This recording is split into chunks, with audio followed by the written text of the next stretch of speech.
Bonjour à tous, bienvenue dans ce nouveau tutoriel. Aujourd'hui, je vais vous montrer une astuce sur ADFR pour pouvoir faire des éléments à inertie variable. Par exemple, un linteau avec une sous-face ou qui est pas droite, et du coup pour avoir des cadres à hauteur variable. Voilà, avant ça, pensez à vous abonner à la chaîne, ça c'est important pour ne rien louper. Des nouvelles vidéos, d'ailleurs pensez à activer les notifications pour être prévenu des vidéos. Allez, tout de suite, on commence avec un exemple. Donc, supposons que vous vouliez faire une poutre comme ça. Donc là, je suis en centimètres, je vais faire une poutre de 3 mètres de long, et puis voilà. Alors là, je sais plus ce que j'ai mis, peu importe. Voilà, on va partir sur une poutre au hasard, comme ça. D'accord, donc bien variable, ou un linteau, hein, comme vous voulez. Vous l'appelez bien comme vous préférez. Donc ce que je vais faire, c'est que là, je vais régler 20. Ici, je vais faire ça, comme ça. Voilà. Juste histoire de vous montrer l'aspect, en fait. On va imaginer un truc comme ça. Donc, en fait, la particularité pour le faire, c'est qu'il faut avoir deux coupes. La première, ça va être un truc comme ça, par exemple. Donc, le plus petit côté, par exemple. L'autre, je vais le copier. Et puis, je vais les tirer pour qu'il ait le plus grand côté, tout simplement. Pourquoi? Parce que je vais faire, du coup, une coupe ici et une coupe là. En gros, c'est le seul moyen qu'on a pour faire des cadres à espacement, à hauteur variable. Alors, le premier cadre, je vais le dessiner avec ça. Pas de souci, je vais le mettre en HA6. Voilà, et je vais le dessiner comme ceci. L'autre, je le fais de la même manière. Voilà. Et puis là, je vais faire ma répartition constante, à espacement constant. Donc, je vais laisser tous les 20, je ne vais pas m'embêter. Sauf que là, je vais faire rectangle. Donc, je vais faire de là à là. Donc là, pour l'instant, ça ne marche pas. Il suffit de cliquer ici et puis venir ajuster là. Donc là, ça se dessine tout doucement. On est content.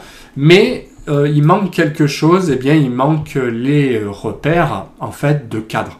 Alors, il faut repérer celui-là en premier. Il me semble. Donc là, je suis au 50e par contre. Donc, je vais plutôt changer d'échelle ici. Et je vais me mettre au 25e. Sinon, ça va être un peu grand. Donc, je me mets au 25e. Voilà, c'est mieux. C'est plus petit là. Donc, je vais sélectionner ça. Et je vais lui demander de me mettre le repère numéro 1. Voilà. Donc, jusqu'à présent, il ne connaît pas vraiment la taille des cadres. Maintenant, il suffit de repérer celui-là, de mettre numéro 1. Et maintenant, je fais celui-là, et de la même manière, je vais marquer numéro 1. Voilà, donc vous voyez ce qui se passe. Bien commencer par l'élévation.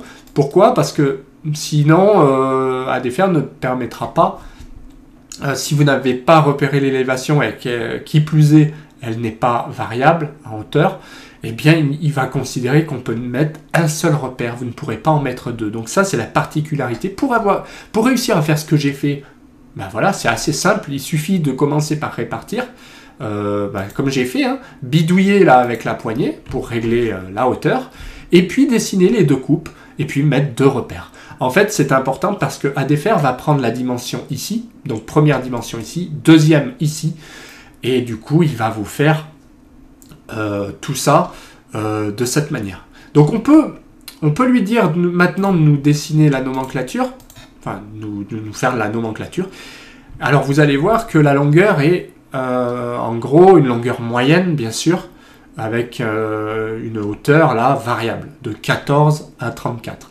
Alors, vous allez me dire, c'est bien, mais comment on sait combien ils font, cela? Ouais, d'accord. Eh bien, ce qui est pas mal, c'est qu'ici, vous avez une possibilité, c'est d'afficher des détails de nomenclature. Le détail, c'est numéro de l'acier, eh bien, celui qui est variable, en fait, ça va être celui-là. Donc, je vais cliquer le 1, ou je vais taper 1, en fait, et je vais faire Entrée. Et je valide. Et là, comme j'ai tapé le 1, en fait, eh bien, il va m'afficher le détail de chaque cadre. Le premier, c'est le 1, ça va être celui-là. Eh bien, il va faire 14. L'autre, il va faire 15, 17, 18, jusqu'à 34 qui est le dernier évidemment ici. Donc ce qui est pas mal, c'est que là vous avez un détail complet. Donc nomenclature détaillée, acier numéro 1, diamètre 6, avec la longueur. Donc là c'est la vraie longueur. Et au lieu d'avoir la... Et donc là voilà, ça va permettre d'avoir un détail, sachant que l'armaturier, bon, il saura faire si vous mettez de 14 à 34, mais disons que là, ça évite tous les problèmes. Ça, dans certains cas, ça peut être très très pratique. Et bien voilà ce qu'on pouvait dire sur ce tutoriel, j'espère qu'il vous a plu, j'espère que je vous ai appris quelque chose et que vous allez pouvoir utiliser ça. Si c'est le cas, pensez à mettre un petit pouce bleu, ça fait toujours plaisir.